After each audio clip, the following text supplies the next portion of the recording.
I'm Hefin Richards from Rumination Nutrition Consultancy, and we've been looking today at sort of the efficiency of a heifer rearing system, identifying some of the areas at Halton Farms where we can perhaps target further improvement. The four key areas, I think, are the calf rearing stage, weaning through till service, and then the breeding period, followed by pregnancy.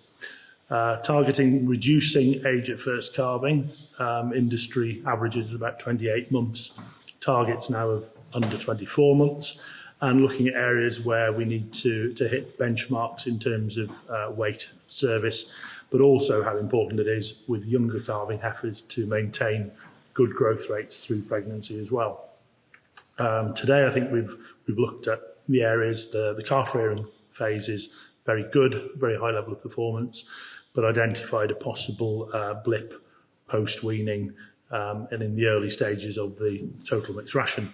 So looking at perhaps reviewing that diet, with a view of improving performance on those heifers at the sort of 5 to 6 to 8 months of age. Well, I think in terms of improving efficiency on heifer rearing systems, it's about measuring. You have to start off by measuring, and that means weighing heifers.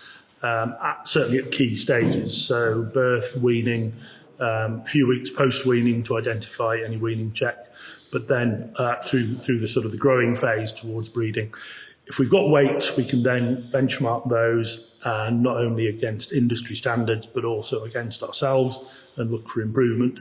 But critically, I think, identify areas of weakness. So, that's really the starting point, is to weigh in order to have some data to work on, and then look at the areas of weakness and identify whether they're perhaps nutritional, health related, or possibly even down to the environment that the animals are kept in terms of stocking density, air quality, etc. So the starting point with any measurement is to look at the average, and that gives us an early indication of where we are perhaps in relation to peers and industry standards.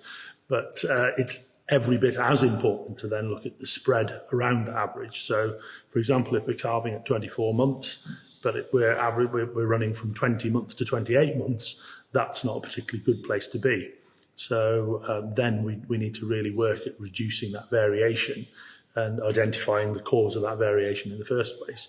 i.e., are some animals not big enough to be served at the target age, or are we not very good at heat detection or getting them in calf? So it's really about looking at the average, then looking at the spread and looking to minimise the variation. Yeah, I think it's important to recognise that when we're looking at sort of performance-based heifer rearing, that we need to have good nutrition, good health management, good environment. So historically, there's perhaps been a tendency to put lower quality feed towards heifers because they weren't important. I use the analogy of keeping mouldy bread or mouldy cheese and giving it to the children, because it's exactly the same scenario.